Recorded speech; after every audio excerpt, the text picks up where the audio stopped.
అయితే ఈ పరిసర ప్రాంతాల్లో మన భారతదేశంలో కొన్ని చోట్ల సువార్త చేస్తున్నప్పుడు అడ్డుకుంటున్నారు. అంటే కొన్ని దేవాలయాల దగ్గర, కొన్ని గుడుల దగ్గర ఇలా అడ్డుకుంటున్నారు. నిజానికి అసలు ఆ పరిసర ప్రాంతాల్లో సువార్త చేసే అధికారం క్రైస్తవులకు ఉందంటారా? అసలు మన సువార్త పరిధులేంటి? అయితే కొంతమంది అంటున్నారు వీధి సువార్త కూడా అవసరం లేదని కొంతమంది పాస్టర్లు కూడా మాట్లాడుతున్నారు.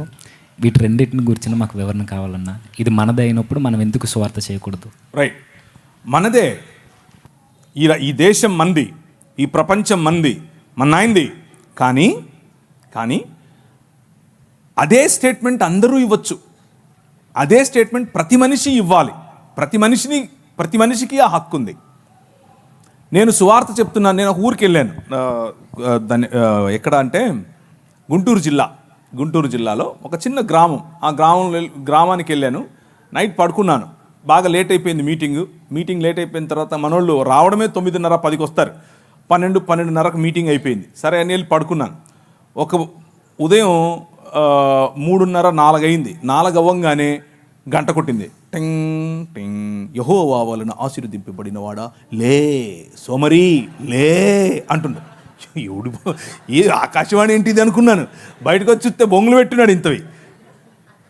నేను పాస్టర్ గారిని అడిగాను, ఏంటండి ఏంటండి పాస్టర్ గారు ఏదో సౌండ్ సువార్త చెప్తున్నామండి అన్నాడు. అబ్బో భలే చెప్తున్నారు సువార్తలు. ఎలా చెప్తారు?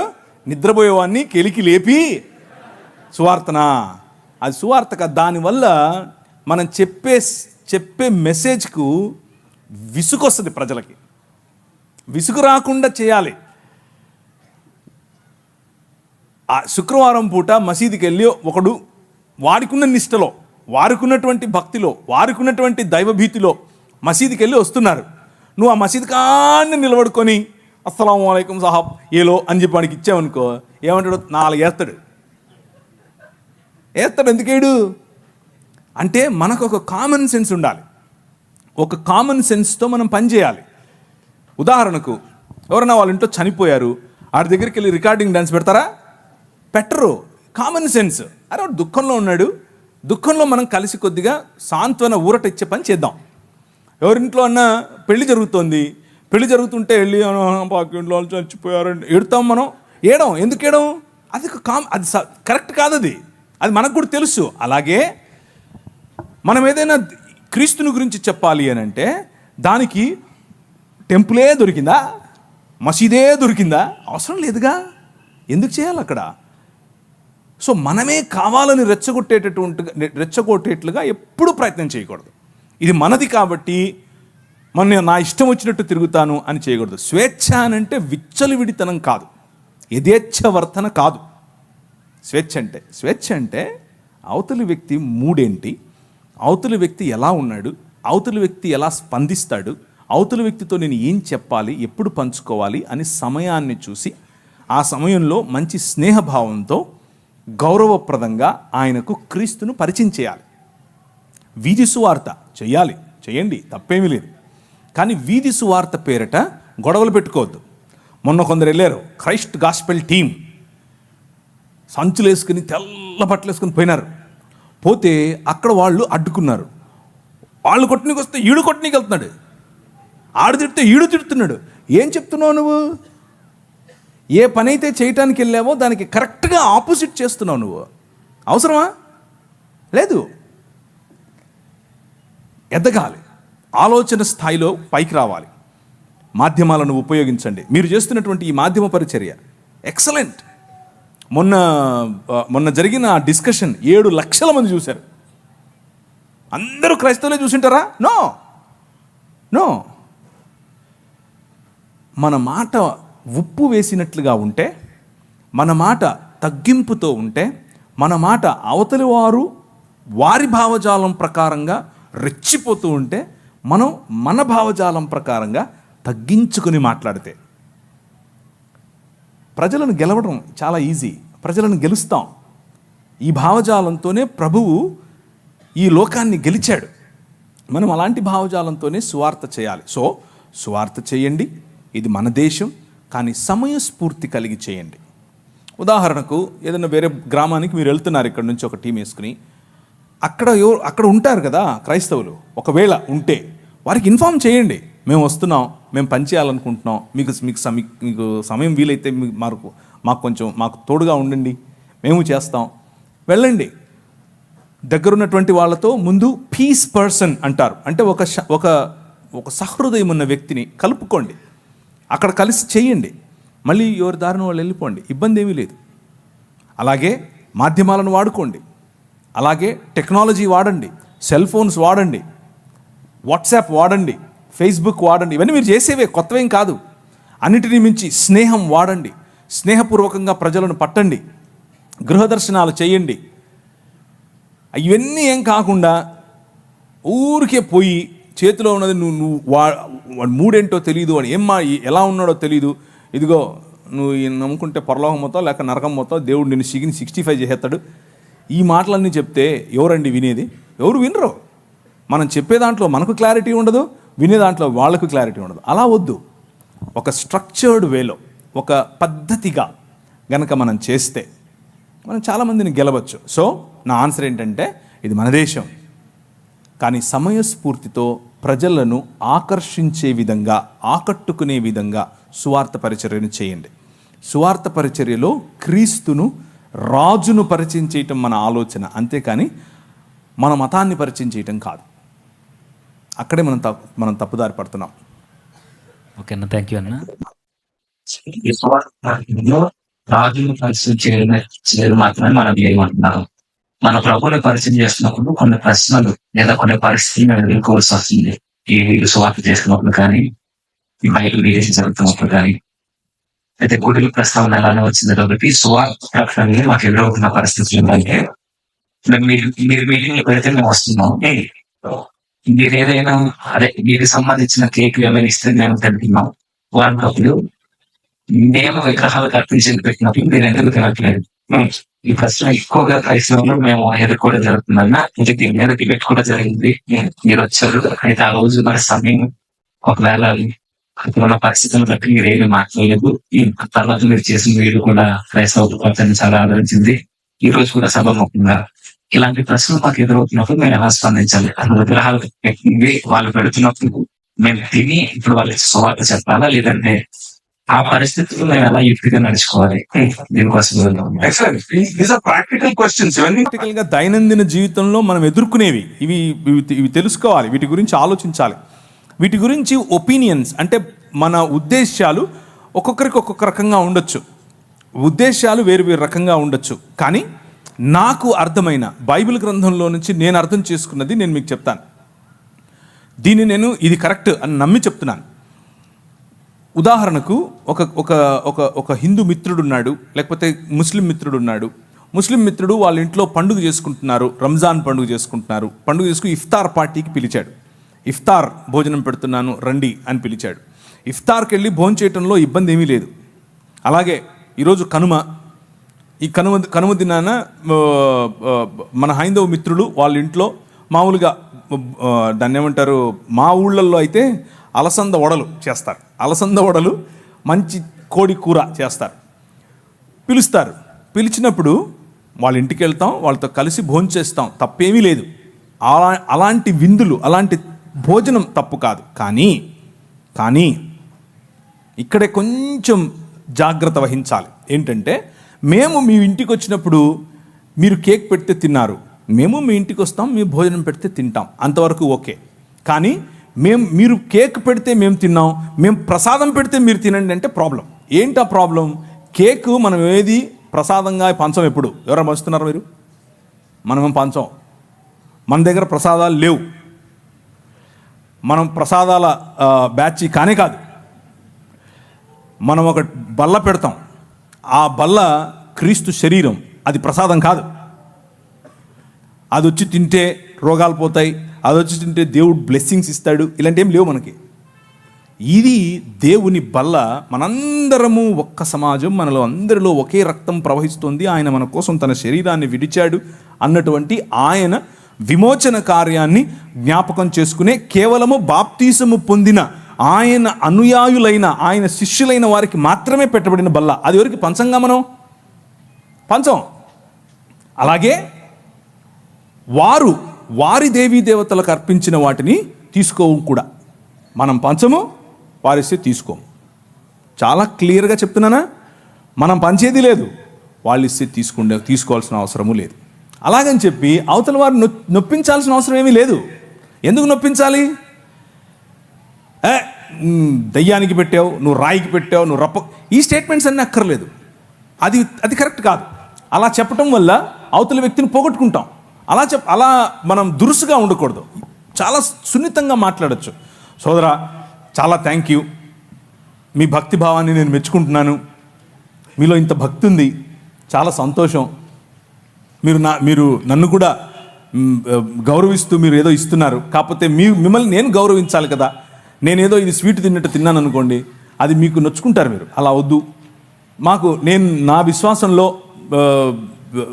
ఇలాంటి విగ్రహార్పితములు తీసుకోవద్దు అని చెప్పారు కాబట్టి నన్ను దయచేసి ఏం అనుకోకే, కానీ నీతో పాటు రావాలా, వస్తా, ఎక్కడికి వెళ్దాం చెప్పు, మీ ఇంటికి వద్దామా, భోంచేద్దామా, చేస్తా చెప్పు.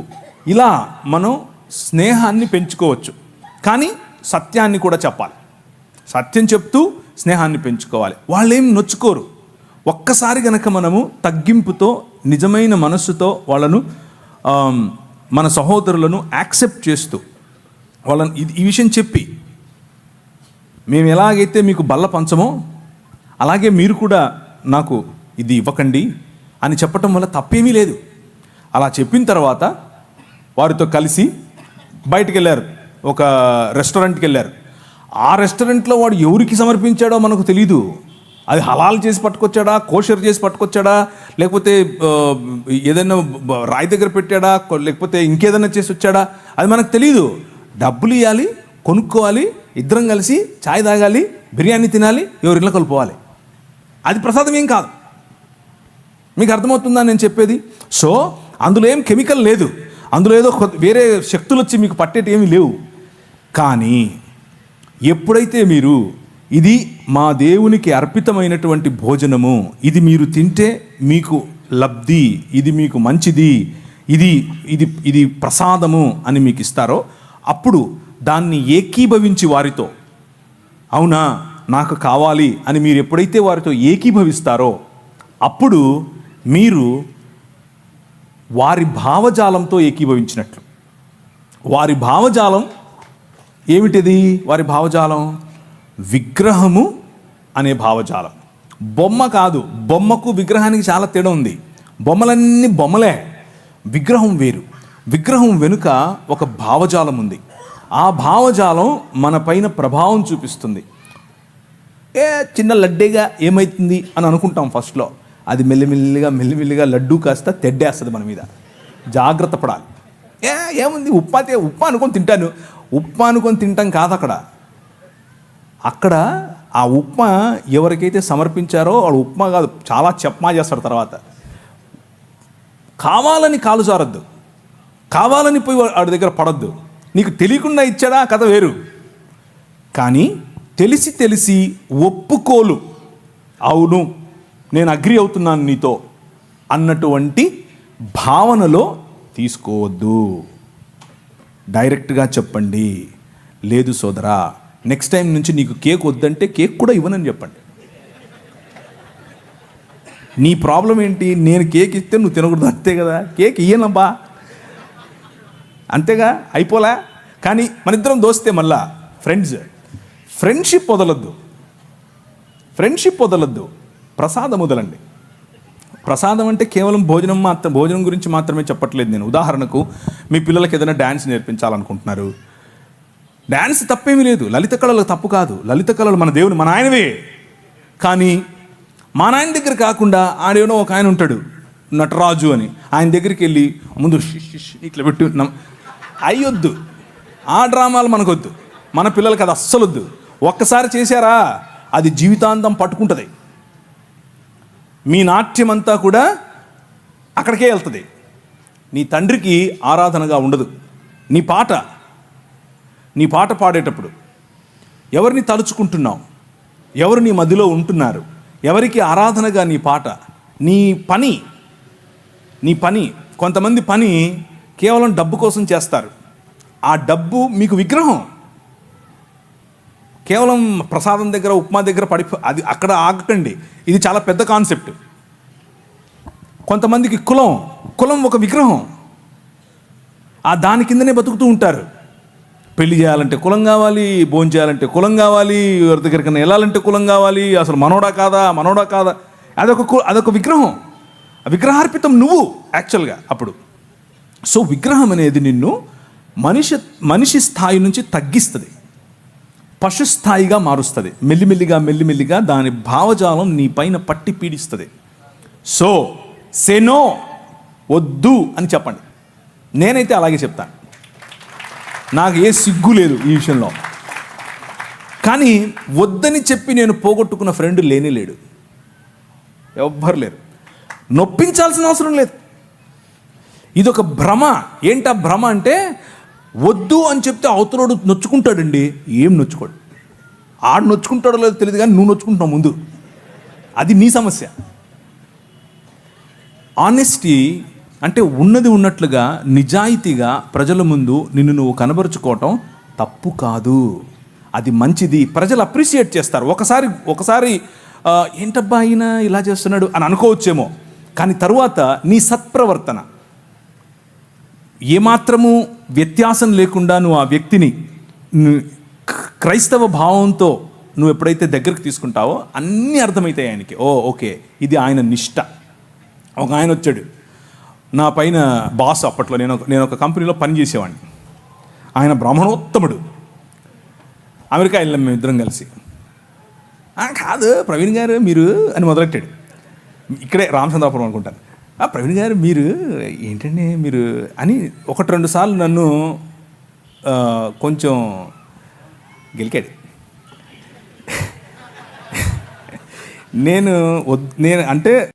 నేను చాలా స్నేహంగా ఉంటాను ఆయనతో, కానీ ఆయన దానికి విలువ ఇవ్వాల. దానికి చేయండి, ఏం కాదు చేయండి అన్నట్లు నా వెంట పడ్డాడు. సరే కూర్చో అని చెప్పి ఒకరోజు, అసలు నువ్వు ఎలాగండి బ్రాహ్మణోత్తడివి అని అడిగాను. ఎందుకు అన్నాడు. నువ్వు అసలు సముద్రాలు దాటకూడదు కదా, 7 దాటి వచ్చావు, ఇప్పుడు ఎట్లయితావు నువ్వు అని అడిగా. ఆ భావజాలం గురించి మాట్లాడుతున్నా. నేంటండి నేను ఇచ్చింది తినడానికి ఇన్ని క్వశ్చన్లు ఎత్తనావు అన్నాడు. అలా కాదండి, మీరు ఇచ్చింది ఊరికే తీసేసుకోవటం కాదు, అసలు ఏంటి దాని వెనక ఉంది అని అడిగితే మీరు నాకు ఇది చెప్పారు, మరి మీరు చెప్తున్నది పాటించట్లేదు కదా అని అడిగాను. లేదండి మరి మేము చాలా స్వచ్ఛమైన ఇది అది అని ఏదో చెప్పాడు. ఏం తింటారో ఏం కలుపుతారో చెప్పారు. సరేనండి నేను కూడా తింటానులేండి, ఓ పని చేద్దాం, రేపు మా ఇంట్లో బీఫ్ బిర్యానీ వండుతున్నాను వచ్చేయండి అన్నాను. ఏంటండి అలా అంటారు మీరు అన్నాడు. అంటే భోజనం అండి బాబు, మేము తినే భోజనం భలే ఉంటుంది, ముక్క తగిలితే సూపరు అన్నాను.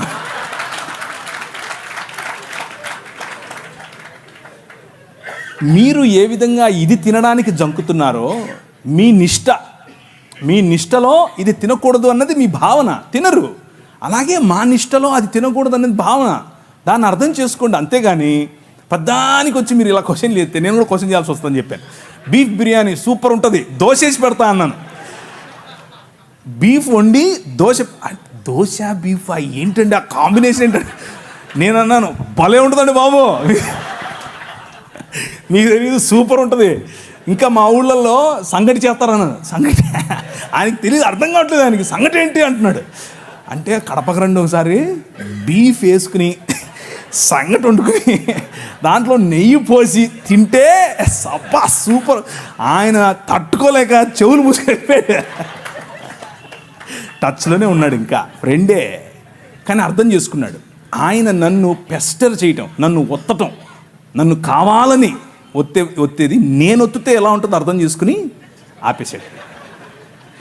సో ఫ్రెండ్షిప్ మంచిది, ప్రజలను కోల్పోవద్దు, కానీ నీ విశ్వాసం అంతకంటే ముఖ్యం. నువ్వు రోడ్డు మీద నిలబడి సువార్త చెప్పటం ఎంత ముఖ్యమో, నీ ఫ్రెండ్ దగ్గర నిలబడుకొని నేను క్రీస్తును మాత్రమే అనుసరిస్తాను అని చెప్పటం అంతే ముఖ్యం. నువ్వు వాడిచ్చిందల్లా తీసుకొని తింటే నువ్వు అది చెప్పటం లేదని అర్థం, నీ సాక్ష్యం లేదని అర్థం. సో ఒకరిని గెలవటం కోసం అబద్ధం చెప్పక్కర్లేదు, సత్యం చెబుతూనే గెలవచ్చు. ఆ ప్రయత్నం చేయండి, ఉపయోగపడుతుంది. థ్యాంక్ యూ అన్న. అంటే దీని కంటిన్యూషన్ అన్నమాట. దేని విధంగా ఇక్కడ వరకు క్రైస్తవేత్తల్ని ఎలా డీల్ చేయాలని చెప్పండి. మీరు క్రిస్టియానిటీలో వాళ్ళని ఎలా డీల్ చేయాలి మాకు తెలియాలి. ప్రశ్న ఏంటంటే ప్రార్థన ప్రతిదాన్ని పవిత్రపరుస్తుందని, దేవుడే సృష్టిలో ఉన్న ప్రతి పదార్థాన్ని మనకి ఇచ్చాడని, ఇప్పుడు ప్రార్థన చేసుకున్న విగ్రహాలు కల్పించుకుని మరి తింటే తప్పేంటి, ప్రార్థన పవిత్రకు వస్తుంది కదా. అంటే ప్రార్థన శక్తి లేదా, విగ్రహాలు పవిత్రపరచలేదా, ఎదుగుతున్న దేవుడు పవిత్రపరిచిన ప్రతిదీ ప్రార్థన చేసుకుంటే అన్నారు కదా. అంటే క్రిస్టియానిటీలోనే కొన్ని ప్రశ్నలు మాకు నిలబడుతున్నాయి. అసలు ఇది ఎంతవరకు వస్తుంది? ప్రార్థన చేస్తే ప్రతి వస్తువు పవిత్రపరచబడుతుందా, ప్రార్థన చేసుకునే విగ్రహాన్ని పెట్టి తినేసాను. ఇది గత నెలలో జరిగిన చర్చలో మీరు మాట్లాడిస్తున్నారు ఆల్రెడీ. దాని గురించి పెద్దగా చెప్పాల్సింది ఏం లేదు. ప్రార్థనలో శక్తి ఉంది, ప్రార్థన మారుస్తుంది దేన్నైనా. కానీ ఇక్కడ వచ్చిన సమస్య, దీంట్లో ఏదో కల్మషం ఉంది, ఆ కల్మషం వచ్చి నన్ను ఏదో చేస్తుంది అనే భావన ఉండడం బట్టి ప్రార్థనలో చేసి దాన్ని శుభ్రపరుస్తున్నాం అన్న ఆలోచన చెప్తున్నట్లుగా నాకు అనిపిస్తుంది ప్రశ్నలో. కానీ ప్రసాదము తీసుకోకపోవటం అంటే విగ్రహాలు తీసుకోవటం అనేది నీ సాక్ష్యములకు సంబంధించింది. ఏ ఏ భావజాలాన్ని నువ్వు అనుసరిస్తున్నావో చెప్పడానికి సంబంధించి. నువ్వు ప్రార్థన చేసుకుని తిన్నంత మాత్రాన ఇప్పుడు నువ్వు ప్రార్థన చేసుకోకుండా తిన్నా కానీ అది భోజనమే. అది సామాన్యమైనటువంటి బ్లడ్డే, సామాన్యమైన ఉప్మానే, సామాన్యమైన పొంగలే. దానివల్ల నీకు వచ్చేది పెద్దగా ఏమి ఉందో లేదో అని కాదు. మెయిన్ పాయింట్ ఏంటంటే అర్పించినటువంటిది ఒక భావజాలానికి, ఆ విగ్రహము వెనుకున్నటువంటి ఒక ఆలోచన శక్తి, ఆ విగ్రహం వెనుకున్నటువంటి పడద్రోయబడినటువంటి దేవదూతల సమూహములలో ఒకరికి ఆ విగ్రహం అర్పితం. నువ్వు దాన్ని ఆవాహయామి అంటున్నావు. అలాంటివి చెయ్యొద్దు. ప్రార్థన చేసుకుని ఆవాహయామి ఏంటి? ప్రసాదం తినడం అంటే ఆవాహయామి అని చెప్పటమే. ప్రార్థన చేసుకుని పిలవాలా? పిలిచేవాళ్ళను ప్రార్థన చేసుకుని సరే నేను ఏకీపిస్తున్నాను ప్రార్థన చేసుకుని ఏకీపించాలా? అవసరం లేదు. ఇంత కష్టం ఎందుకు? వాక్యం చెప్తోంది. నువ్వు ఏదైనా మార్కెట్లోకి వెళ్ళావు, కొనుక్కున్నావు, ప్రార్థన చేసుకో, తిను. కానీ కావాలని విగ్రహార్పితములా వద్దని చెప్పు. వాక్యం చెప్తా ఉంది. అలా చేస్తే పోలా? దానికి దాన్ని ఏమంటారు, థియోలాజికల్ ఇది చేయాలా? ఇప్పుడు ప్రార్థన చేసుకుని మనం ఒక శివాలయంలోకి వెళ్ళి వారు భక్తితో శివాలయంలో ఉంటారు, శివుణ్ణి పూజిస్తారు. మనం వాళ్ళని అవమానపరుస్తూ అక్కడికి వెళ్ళి ప్రార్థన చేద్దామా? యేసు ప్రభువా, ఈ శివలింగం ఎవరో కాదు, యేసు ప్రభువే అని మనం ప్రార్థన చేద్దామా? అది కరెక్టా? అది వారిని అవమానించినట్లు, మన విశ్వాసాన్ని మనం చాటనట్లు. అలా చేయకూడదు. వీలైనంత వరకు నిక్కచ్చిగా ప్రార్థన చేసుకుని భోజనాన్నైనా దేన్నైనా మనం ప్రభు కోసం చేయాలి. కానీ తెలిసి ఇది ప్రసాదం అని తెలిస్తే అవతలి వ్యక్తితో ఏకీభవించటం లేదు అన్న మాట చెప్పటం కోసం ప్రార్థన చేసుకొని తినాల్సిన అవసరం కూడా లేదు. అసలు తినాల్సిన అవసరం లేదు. అంటే మాకు అర్థమైంది మీరు చెప్పిన సమాధానం బట్టి. ఎప్పుడు తినకూడదు, ఎక్కడ తినకూడదు, అలాగూ తినకూడదు. Okay, thank you. ఎవరు ఓకే, అవసరం లేదు. మన థ్యాంక్ యూ. తెలిసి కావాలి. అదొకటి. అయితే ఓకే సార్, ఇదే విషయం నేను అంటే ఒకవేళ అది పిలవంటారు. నేను వచ్చిన కాదు, నన్ను ఎందుకు మీరు అదే చేసిపోయాను. చెప్పేవాడిని, మీరేమో బాండ్ పేపర్లు పట్టుకొచ్చి సైన్ పెట్టించుకుంటారు నాతో. వీళ్ళండి సామాన్యులు కాదు, వీళ్ళు ఆ కోర్టు రూమ్లో నేను కూర్చోబెట్టినట్టు బాండ్ పేపర్లు పట్టుకొచ్చారు, సైన్ పెట్టించారు నాతో. అమ్మో, మామూలు వాళ్ళు కాదు వీళ్ళు. సరే అని చెప్పి సైన్ పెట్టి నేను గమ్మున నవ్వుకుంటూ అందరినీ సెట్ చేసుకుని వెళ్ళిపోయాను. నా పని చేసుకుని మీరు పిలిచిందే చేశాను.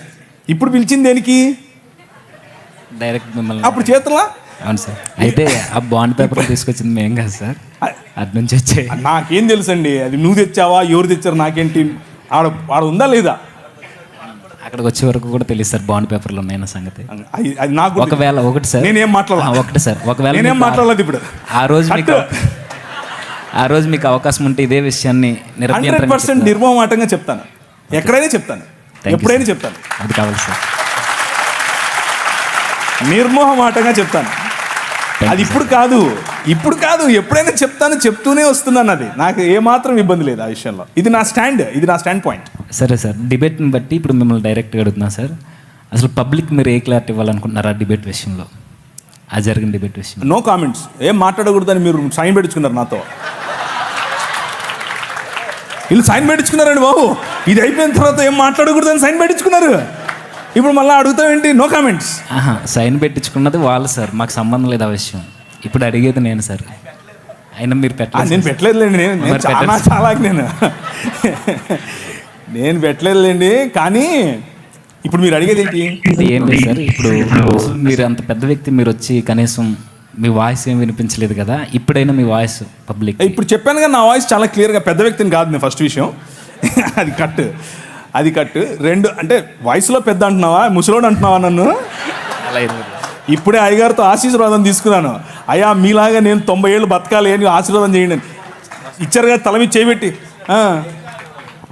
సో నా స్టాండ్ ఇదే, విగ్రహార్పితములు తినద్దు, విగ్రహార్పితములలో ఉన్న పాటలు పాడొద్దు, విగ్రహార్పితములైన నాట్యం చేయొద్దు, విగ్రహార్పితములైన కులం పాటించొద్దు, విగ్రహార్పితమైన మతం వద్దు, విగ్రహార్పితంగా ఉండేటటువంటి ఉద్యోగం చేయొద్దు, విగ్రహార్పితంగా ఉండేటటువంటి దాసోహం చేయొద్దు. ఎవరికి? మన రాజు యేసే. Jesus is the king of all. మధ్యలో ఏ విగ్రహం లేదు. ఇంకా గట్టిగా చెప్పాలా? లేదు సార్, ఇంతకన్నా ఏమవుతుందన్నా, మీ నుంచి ఇదే కోరుకున్నాం మేము. ఎందుకంటే మీలాంటి వారు మాట్లాడితే ఈ క్రిస్టియన్ సొసైటీకి ఒక చక్కని సమాధానం దొరుకుతుందని మీరు మాకు ఇచ్చిన స్వేచ్ఛలో నేను ఈ మాట్లాడడం జరిగింది. ఇంకొక విషయం ఏంటంటే, యాక్చువల్గా క్రిస్టియన్స్కు ఈ క్లారిటీ ముందు నుంచి ఉంది.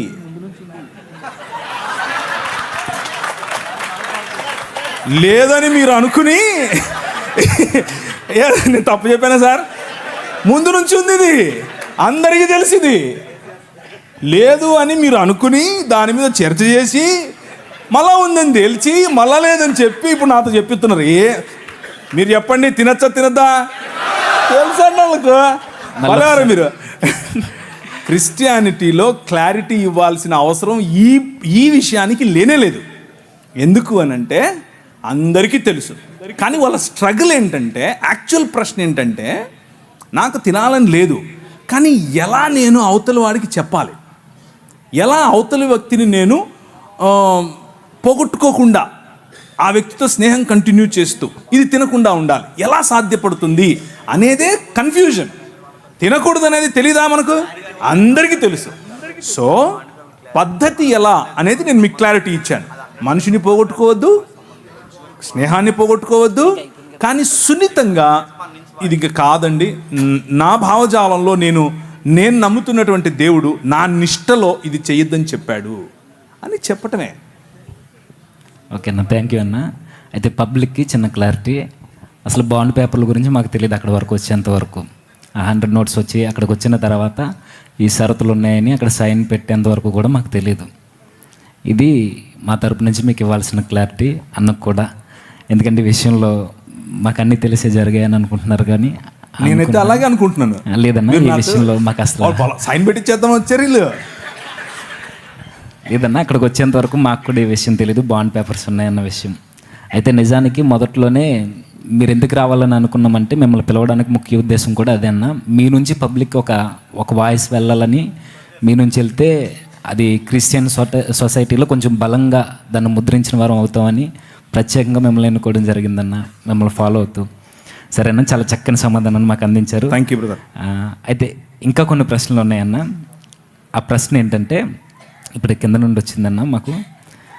ఇప్పుడు కొంతమంది క్రైస్తవేత్తరులు క్రిస్టియానిటీని తప్పుపడుతూ బైబిల్కి భౌగోళికమైన ఆధారాలు లేవనుకుంటూ, మా మత గ్రంథాల్లో మా దేవుళ్ళు సంచరించిన భూభాగాలు ఉన్నాయి, వారు సంచరించిన ప్రాంతాలు, భౌగోళిక ఆధారాలు, పురావస్తు ఆధారాలు అన్నీ ఉన్నాయని కొన్ని ఆధారాలను మాకు చూపిస్తున్నారు. ఏంటంటే రామసేతుకు సంబంధించిన ఆ బ్రిడ్జ్ కావచ్చు, ద్వారకాకు సంబంధించిన కావచ్చు. అసలు ఈ గాథలన్నీ నిజంగా జరిగినవేనా? ఇవి కొంతమంది పెద్దలు అన్నట్టుగా ఇవి పుక్కిటి పురాణాలు అన్నట్టుగా ఇవేమన్నా కల్పిత కథలా? ఎంతవరకు వాస్తవం? బైబిల్కి మిగిలిన గ్రంథాలకి వ్యత్యాసం ఏంటో ఈ నిజమైన ఆధారాలు కాదన్నా తెలియజేయండి. సో వారు చెబుతున్నటువంటి పురావస్తు ఆధారాలు ఏవైతే ఉన్నాయో అవి ఏవి కూడా వారు రచించుకున్న కావ్యంలో చెప్పినటువంటి స్థలాలకు సంబంధించినవి కావు. ఉదాహరణకు రీసెంట్గా గౌరవ సుప్రీంకోర్టు వారు రామ మందిర నిర్మాణం జరిగినటువంటి చోటు అది రాముని పుట్టుకకు సంబంధించింది అన్నటువంటి ఆధారాలు లేవు అని చాలా క్లియర్గా చెప్పింది. అక్కడ రామ మందిరం ఇంతకు ముందు ఉన్నట్లుగా ఆధారం లేదు అని చాలా క్లియర్గా చెప్పింది. కానీ మనోభావాల కోసం, సొసైటీలో శాంతి భద్రతలు నెలకొల్పడం కోసం అక్కడ రామ మందిర నిర్మాణం చేయమని ఉత్తర్వులు ఇచ్చింది. సో సుప్రీంకోర్టుకే దొరకలేదు పురావస్తు ఆధారాలు. ఇంకా మీతో మాట్లాడుతున్న వాళ్ళకి ఎక్కడి నుంచి దొరికాయో మనకు తెలియదు. అది వాళ్ళు సొంతంగా వాట్సాప్ యూనివర్సిటీ అంటారు దాన్ని. అది వాట్సాప్ యూనివర్సిటీలో దొరికింది. ఇకపోతే కొన్ని విషయాలు చూద్దాం. మీరు అడిగినటువంటి బ్రిడ్జ్ ఏదైతే ఉందో దాన్ని యాడమ్స్ బ్రిడ్జ్ అంటారు. అది వానర సైన్యం నిర్మించినటువంటి వారధి కాదు. దాన్ని యాడమ్స్ బ్రిడ్జ్ అంటారు. అది న్యాచురల్గా ఫామ్ అయినటువంటి ఒక భూభాగము మాత్రమే. అయితే ఒక ప్రశ్న ఏంటి? ఆ ప్రశ్న అంటే ఒక ఆయన లంకలోకి ఎగిరి వెళ్ళిపోయాడు. వీళ్ళకి బ్రిడ్జిలు ఎందుకు కావాల్సి వచ్చాయి? వీళ్ళు ఎగరొచ్చుగా. ఇంకొక ఆయన భలే ఉంటుంది చూడండి. ఒక ఆయన ఆ రోజుల్లో విమానాలు ఉన్నాయంట, విమానం వేసుకుని పోయాడు. ఎందుకు అని అంటే ఒక ఆయన తలకాయ కింద పెట్టి పైన కాళ్ళు పెట్టి తపస్సు చేస్తున్నాడు. అంటే ప్రార్థన చేస్తున్నాడు. తపస్సు, ప్రార్థన, భగవన్ నామ స్మరణం చేస్తున్నాడు. ఈయన వెళ్ళాడు, విమానం దిగి కత్తి తీశాడు. నీ పేరేంటి అన్నాడు. అంటే నా పేరు, నేను ఫలానా కులానికి చెందినవాడిని అని అన్నాడు. నా పేరు చెప్పాడు, అంతే, వేసేసాడు. మరి ఆ రోజు విమానం ఉండింది, అంతకుముందు ఎందుకు లేదు? అప్పటికి ఇంకా కనుక్కోలేదా? సో పురావస్తు అని అడిగితే సరిపోదు. పురావస్తు శాఖ వాళ్ళు ఇచ్చే ఆధారాలు ఉండాలి కదా.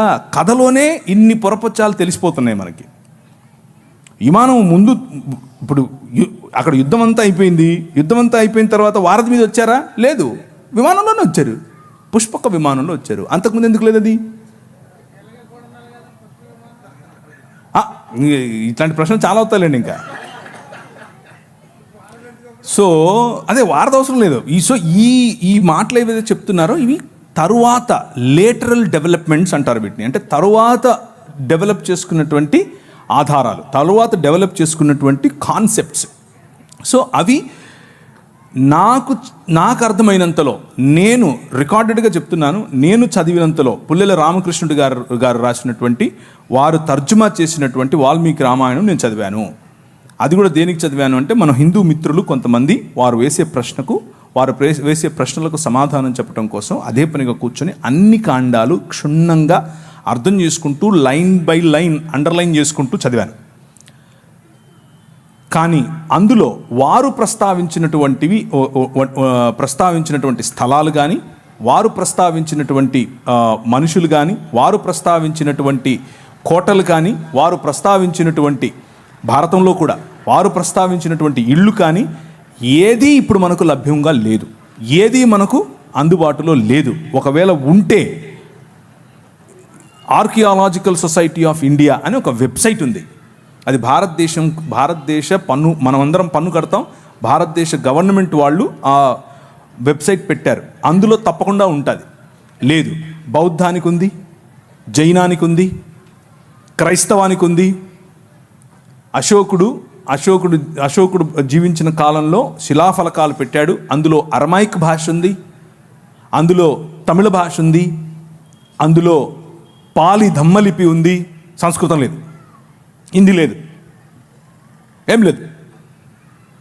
సో ఇది ఈ పురావస్తు శాఖకు సంబంధించినటువంటి ఆధారాలు, ఉదాహరణకు లిపి, ఉదాహరణకు శిల, ఉదాహరణకు శిలా శాసనములు, ఉదాహరణకు మందిరములు, ఇలాంటివేవి కూడా వాళ్ళు చెప్తున్నట్లుగా లక్షల సంవత్సరాల క్రితం ఉన్నాయి, ఏమీ లేవు. అదంతా బూటకం. కొద్దిగా ఎప్పటి నుంచి మొదలైంది ఈ ఆధారాలు దొరకటం అనంటే క్రీస్తు శకం 2 AD తర్వాతనే దొరికాయి. 2 AD తర్వాత, దానికి ముందు క్రీస్తు పూర్వం ఎటువంటి ఆధారాలు కూడా వీరు చెప్తున్నటువంటి వాటికి దొరకలేదు.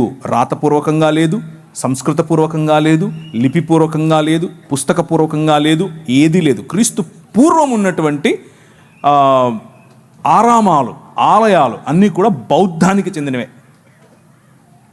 సో పుష్యమిత్ర శుంగుడు తన జీవిత చరిత్రను రాముడి జీవిత చరిత్రగా రాయించాడు అన్నది ఒక థియరీ ఉంది.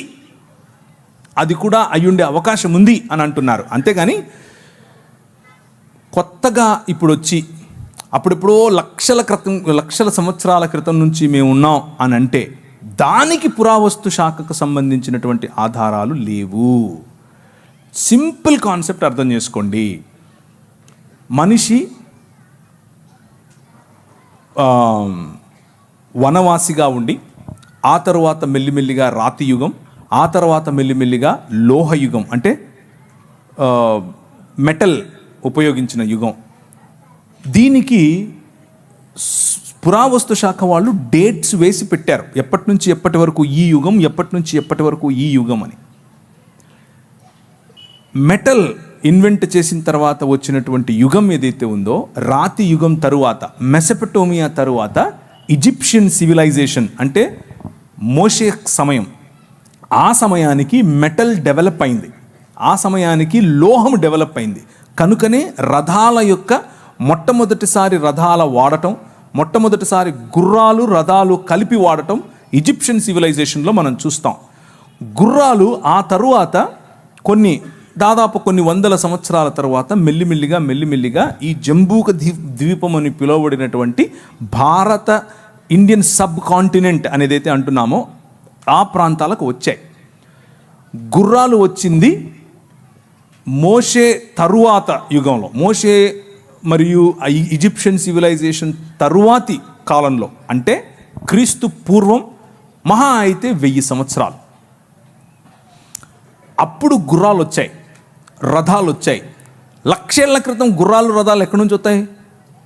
ఇంత చిన్న ప్రశ్న రాదా మనుషులకి? లేవు. అది మీరు అడిగిన ప్రమాణంలోనే ఆర్కియలాజికల్ సర్వే ఆఫ్ ఇండియా వాళ్ళే ఒప్పుకున్నది. అది రీసెంట్గా IIT ఖరగ్పూర్ వాళ్ళు ఇలాంటి ఒక క్యాలెండర్ సృష్టించి ప్రజల్లో ఈ సనాతన ధర్మం అనే కాన్సెప్ట్ను IIT వాళ్ళు, ఇండియన్ ఇన్స్టిట్యూట్ ఆఫ్ టెక్నాలజీ, వాళ్ళకి ఏం పని మతంతో, వాళ్ళు కూడా ఈ వాట్సాప్ యూనివర్సిటీ మొదలుపెట్టారు. వాళ్ళ కోసం మేము రెగ్యులర్గా వాళ్ళకు వినిపించాల్సినటువంటి మంత్రాలు వినిపిస్తూనే ఉన్నాం. అది కాదు, దానికి ఆధారం లేదు, ఏ ఆధారము లేదు. కానీ ఇప్పుడు మీరు అదే బైబిల్ని తీసుకోండి. వారు బైబిల్లో చెప్పిన ఇశ్రాయేలీలు చేసిన నిర్మాణంలో భాగమైనటువంటి పిరమిడ్స్ ఉన్నాయా? ఉన్నాయి. ఇశ్రాయేలు మాట్లాడుతున్నటువంటి ప్రదేశాలు ఉన్నాయా? ఉన్నాయి. ఐగుప్తు దేశం ఉందా? ఉంది. నది ఉందా?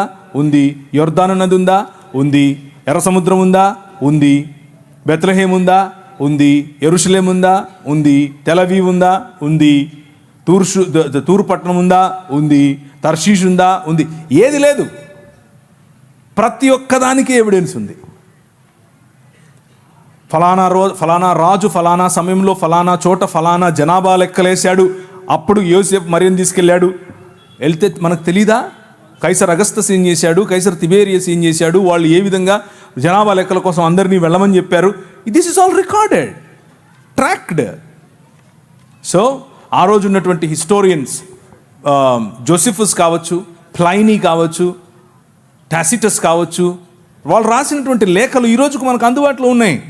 సో ఎక్స్ట్రా బిబ్లికల్ సోర్సెస్ మనకు అందుబాటులో ఉన్నాయి. ఆ ఎక్స్ట్రా బిబ్లికల్ సోర్సెస్ ఉన్న కారణం చేత మనం బైబిల్ నమ్మక్కర్లేదు.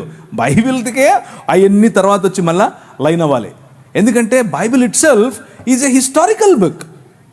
అందులో చరిత్ర చాలా స్పష్టంగా రాశారు. గలతీ ద్వీపం ఈ రోజుకుందా? ఉంది. స్మిర్నా ఉందా? స్మిర్నా అంటే ఈరోజు ఉన్న సిరియాలో ఉన్న ఇజ్మీర్ అనే సిటీ. ప్రతి సిటీ ఈరోజు మనం కొన్ని మునిగిపోయాయి, కానీ మెజారిటీ ఆఫ్ ప్లేసెస్ ఈ రోజుకు ఉన్నాయి. అంతటా పౌలు ఇటలీను పటాలమునకు వెళ్ళను. ఇటలీ కనిపిస్తుందా ఈరోజు? లేదా? ఎస్. ఆయన అరియపెగస్ అనేటటువంటి ఉందా లేదా? ఈ రోజుకు ఉంది. సో బిబ్లికల్ డేటా, బైబిల్కి ఉన్నటువంటి డేటా ఒకవేళ తీసి దానికి ఉన్న ఆర్కియలాజికల్ ఎవిడెన్స్ ఒక తక్కెడలో ఒక పక్క పెడితే రెండో పక్క వీళ్ళ పుస్తకాలు అన్నీ కలిపి తర్వాత ముస్లింల పుస్తకాలు అన్నీ కలిపి, ఆ తర్వాత ఇంకా ఏమేమి ఉన్నాయో అన్నీ కలిపి, బౌద్ధం తప్ప, బౌద్ధానికి చాలా ఎవిడెన్సెస్ ఉన్నాయి. ఇవి పెడితే ఇలా ఉండేది 1 ఇంచు కూడా పైకి లేదు. ఎందుకంటే ఏం లేదు ఇక్కడ, ఏమీ లేదు ఇక్కడ అంతా ఉంది. సో మీరు అరిస్టాటిల్ నమ్ముతారు, అరిస్టాటిల్కి ఎవిడెన్స్ లేదు. మీరు అలెగ్జాండర్ ది గ్రేట్ నమ్ముతారు, అలెగ్జాండర్ గ్రేట్ ఎవిడెన్స్ లేదు. యేసు ప్రభుకు ఎవిడెన్స్ ఉంది. అరిస్టాటిల్ పంపగా వచ్చిన దాన్ని ఏమంటారు, గ్రీక్ ప్రపంచాన్ని జయించాలనుకున్నటువంటి ఈ అలెగ్జాండర్ ది గ్రేట్ వారి పిల్లల ఒకడైనటువంటి ఈ శంగులు కాదు, క్షమించండి, వాళ్ళలో ఒకడైనటువంటి అశోకుడు కదా, ఆయన ఇంట్లో గ్రీక్ మాట్లాడాడు. మరి అందుకనే గ్రీకులో శిలాఫలకాలు కనిపిస్తాయి మనకు భారతదేశంలో. అలాంటిది సంస్కృతంలో కనిపించాలిగా. ఒక్కట్లేదు. I'm not exaggerating. ఒక్కటి కూడా లేదు. మరి ఏదో చూపించండి ఆర్కియలాజికల్ ఎవిడెన్స్ ఎక్కడుందో. సో ఇదంతా కూడా ఆయాసం, అంతే.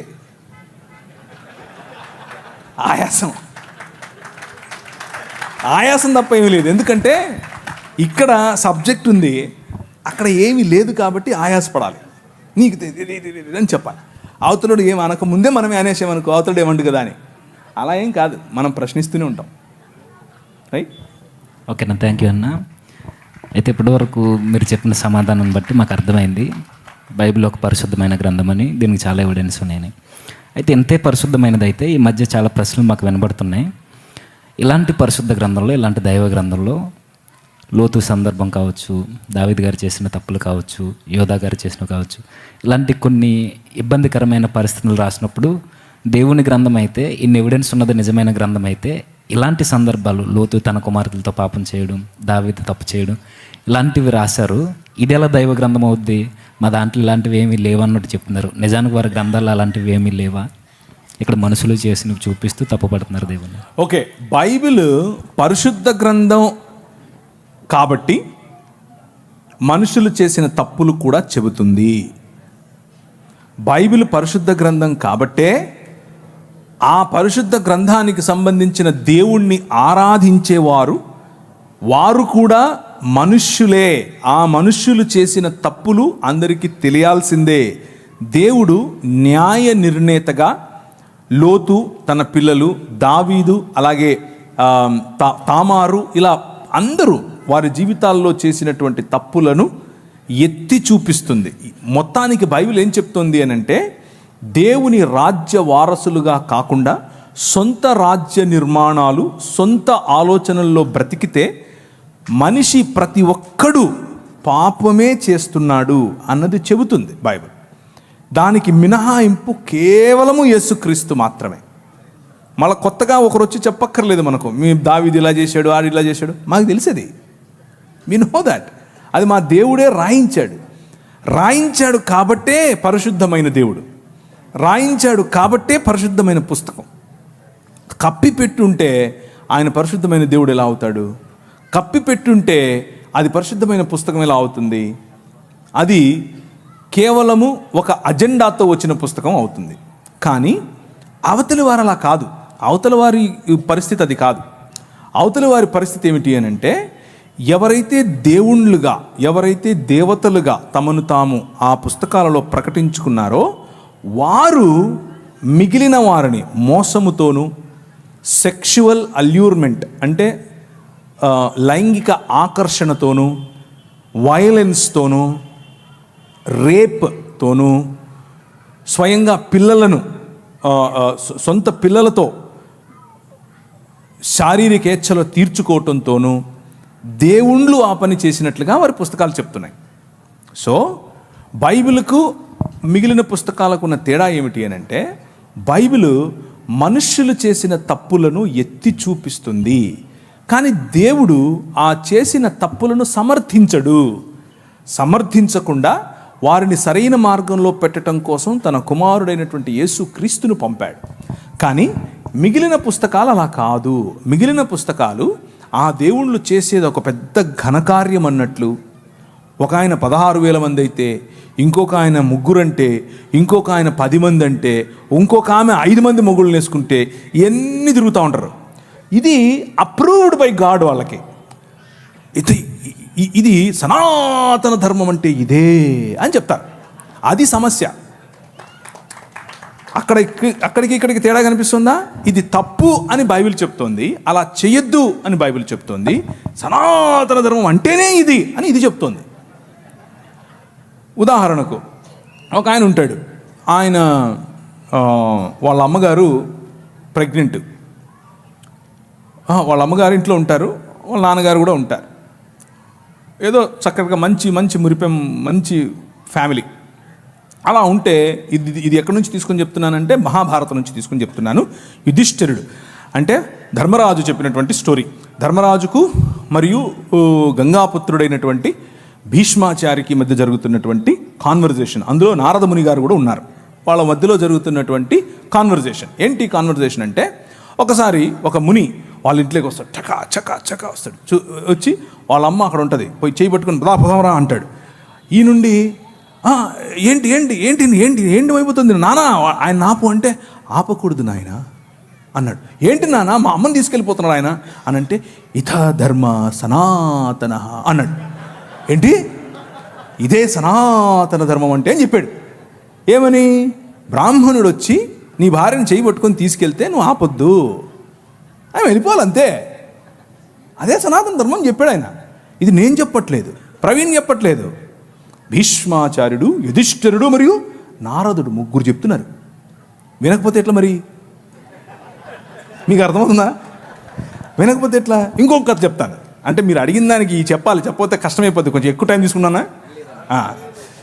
ఇంకొక ఆమె పాపం గర్భవతి, లోపల పిల్లవాడు ఉన్నాడు. పిల్లవాడు ఉంటే ఒక ముని వచ్చాడు. కమాన్ రా అన్నాడు. ఏంటయ్యా నేను గర్భవతినయ్యా అన్నాడు. అంటే ఈయన ఇదా ధర్మ సనాతన అన్నాడు. సరే కానీ అంటే ఆమెతో, ఆ గర్భవతితో ఆయన లైంగిక క్రియ చేస్తూ ఉన్నప్పుడు లోపల నుంచి బిడ్డ అరిచాడంట. ఒరే ఈడ టైం లేదు, ఈడ ప్లేస్ లేదు, పో అంటున్నాడు. ఈడ ప్లేస్ లేదు, నువ్వు రావడానికి వీల్లేదు, వెళ్ళిపో అని అడుగుతున్నాడు లోపల నుంచి. ఏమి రాశారా పుస్తకాలు మీరు?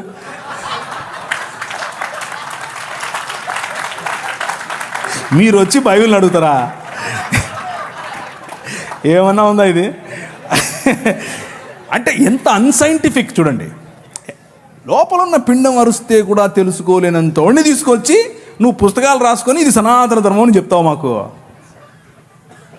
కాబట్టి Bible is a matchless book. Matchless. No science, no mythology, no Quran, no Gita, no anything can stand in front of Bible. Bible ఎదురుగా ఏది నిలబడలేదు, అంత గొప్పది బైబిల్.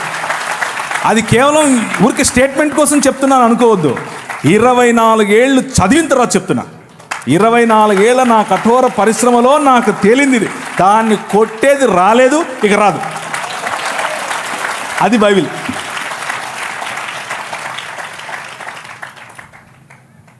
ఇంకా థ్యాంక్ యూ అన్న. ఇంకేం లేవన్నా, నిజంగా మీ ఆన్సర్ చూసిన తర్వాత ఇంకేం అడగాలని లేదు నాకు. Thank you very much. You have been a great audience. మళ్ళీ త్వరగానే కలుద్దాం. కాకపోతే లాస్ట్లో ఇంకో చిన్న మాట చెప్పి నేను ముగిస్తాను. దయచేసి ఇప్పుడు నేను చెప్పిన మాటలు, ఇప్పుడు నేను ఇచ్చిన స్టేట్మెంట్స్ ఇవేవి కూడా అవతలి వారిని నొప్పించడం కోసం కాదు, అవతలి వారిని పోగొట్టుకోవటం కోసం కాదు, అవతలి వారి కంటే నేను గొప్ప అని చెప్పుకోవటం కోసం కాదు. బైబిల్ మీద బురద చల్లితే అలా చల్లకండి, అది కరెక్ట్ కాదు.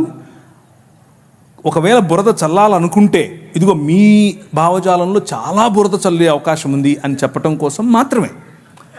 అలాగే విన్న మీరు ఈ కంటెంట్ తీసుకుని దొరికినోడు ప్రతి ఒక్కడిని ఇలా నీకు తెలుసా అని మొదలు పెట్టకండి. ఇలాగ ఉందటగా, అందుకు కాదు నేను చెప్పింది, డిస్క్లైమర్ ఇది. అలా చేయబాకండి, అది కరెక్ట్ కాదు. ఇది ఒకవేళ మనల్ని ప్రశ్నిస్తే తిరిగి ప్రశ్నించటం కోసం ఉపయోగపడేది మాత్రమే తప్ప కావాలని గోక్కుని అవతలి వాడికి ఏదో తలంబరాలు వేసి పంపిద్దాం అనేది చేయకండి. అలా చేయకూడదు. ఈ మధ్య క్రైస్తవ లోకంలో ఈ ఒరవడి పెరిగింది. అది చేయకూడదు, అది తప్పు. అది మనకు, మన పిల్లలకు, మన భవిష్యత్తుకు చాలా అపాయకరం. మన సమాజం ప్రేమ సమాజం, మన సమాజం క్షమా సమాజం, మన సమాజం తగ్గించుకునే సమాజం. మనం అలాగే ఉందాం, మన పిల్లలకు అదే నేర్పుదాం. అలా కాకుండా అతివాదంలోకి వెళ్ళామనుకోండి, అతివాదం మన పిల్లల భవిష్యత్తును నాశనం చేస్తుంది. మన దేశం, మన ప్రజలు, మన బంధువులు, మన తోటివారు, మన సొంత వారు, వారు హిందువులైనా, ముస్లిములైనా, క్రైస్తవులైనా, ఏ దేవుణ్ణి నమ్మని వాళ్ళైనా అందరూ మన వాళ్ళే. అందరినీ కలుపుకొని పోవాలి, అందరితో మంచిగా ఉండాలి. కాదు కూడదు అని కొద్దిగా వాళ్ళు అతిగా మాట్లాడితే వాళ్ళకు మంచి భోజనం చాలా నవ్వుతూనే పెట్టాలి, చక్కగా వడ్డించి పంపించాలి. Okay, thank you.